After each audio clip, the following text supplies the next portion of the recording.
ভূষণ না পাক ঘুষও না পাক, এজন্য ঘুষ খাওয়া যাবে না, দুর্নীতি করা যাবে না। আমাদের প্রধানমন্ত্রী অনেক চেষ্টা করে যাচ্ছেন, উনি একটা কমিশন বানিয়েছেন, দুর্নীতি দমন কমিশন, কিন্তু কাজ হচ্ছে না, ঠিক কিনা? ওনার আব্বাজান বাংলাদেশের স্বাধীনতার স্থপতি বঙ্গবন্ধু শেখ মুজিবুর রহমান, আল্লাহ ওনার কবরটারে তুমি জান্নাতের বাগান বানাও, উনিও দুর্নীতির বিরুদ্ধে লড়াই করেছেন, কিন্তু উনি একা চেষ্টা করলে তো হবে না, বাংলাদেশের সব নেতাদেরও তো দুর্নীতি বিরোধী আন্দোলনে নামতে হবে, চিল্লা এখন ঠিক কিনা? এই স্বাধীনতার পর থেকে এই 2018 পর্যন্ত আমাদের দুর্নীতি বন্ধ হয় নাই, আমাদের ঘুষ কমে নাই, ঠিক কিনা? এজন্য বঙ্গবন্ধু খুব আফসোস করে বলেছিলেন, কোন দেশের নেতারা পায় তেলের খনি, কেউ পায় গ্যাসের খনি, কেউ পায় সোনার খনি, আমি পাইছি চোরের খনি, ঠিক কিনা? 1973 সাল, স্বাধীনতার 2 বছর পরের ঘটনা, বাংলাদেশে হাড় কাঁপানো শীত। বঙ্গবন্ধু আহ্বান জানালেন, আমার উত্তরবঙ্গের বুড়া লোকগুলো মরে যায়, গোটা বিশ্ব থেকে আপনারা ত্রাণের কম্বল পাঠান। আসতে শুরু করলো কম্বল, এক এক প্লেন আসে, কার্গো প্লেন কম্বল নিয়ে, 7.5 কোটি কম্বল আসলো। বঙ্গবন্ধু আফসোস করে বললেন, 7.5 কোটি বাঙালি, 7.5 কোটি কম্বল, আমার কম্বল কই? উনি নিজেই কম্বল পায় নাই। ও মিয়া, উনি চেষ্টা করেছেন, কিন্তু উনার অনুসারীরা অনেকে এই দুর্নীতির রাজা, চিল্লা এখন ঠিক কিনা? আফসোসের সাথে বলতে হয়, অর্থমন্ত্রী বলেছেন 1,500 কোটি টাকা কোনো টাকাই না।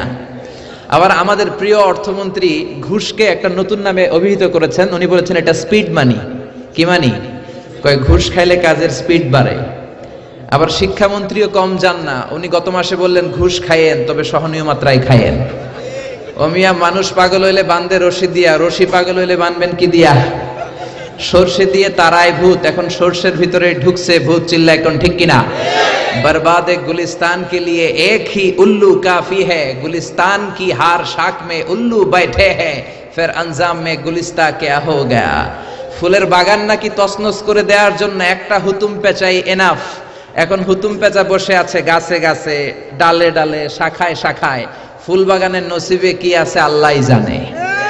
1971 সালের 9 মাস রক্তক্ষয়ী যুদ্ধের মাধ্যমে বাংলাদেশ নামক এক ফুল বাগান আল্লাহ আমাদেরকে দিয়েছে, কিন্তু এই দুর্নীতির কারণে এই ফুল বাগানকে আজও আমরা মনের মতো করে সাজাতে পারি নাই, চিল্লায় বলেন ঠিক কিনা? এজন্য দুর্নীতি করা যাবে না, ঘুষ খাওয়া যাবে না। এই ঘুষ যতদিন বন্ধ না হবে, বাংলার জমিনে সিডর পাঠাবে কে? ভূমিকম্প পাঠাবে কে? মহামারী পাঠাবে কে? এদেশের 17 কোটি মানুষের প্রধানমন্ত্রী, আমাদের প্রিয় প্রধানমন্ত্রী জননেত্রী শেখ হাসিনাকে এই দুর্নীতি দমনের ব্যাপারে আল্লাহ আরো কঠোর হওয়ার তৌফিক দান করুক। দেশটাকে রহমত দিয়ে আল্লাহ ভরে দেখ, জোরে পড়ে না আমিন। এজন্য রাব্বুল আলামিন বলেন, ইয়া আইয়ুহান নাসু কুলু মিম্মা ফিল আরদি হালালান তাইয়্যিবা। ও দুনিয়ার মানুষেরা, তোমরা জমিনের মধ্যে যেটা হালাল করে দিলাম, হালালটা খাইবা, হারামটা খাওয়া যাবে না। কার কথা? আর জোরে বলেন। এজন্য আমরা হালাল খাবো, কি খাবো? হারাম খাবো না। রাজি আছেন সবাই?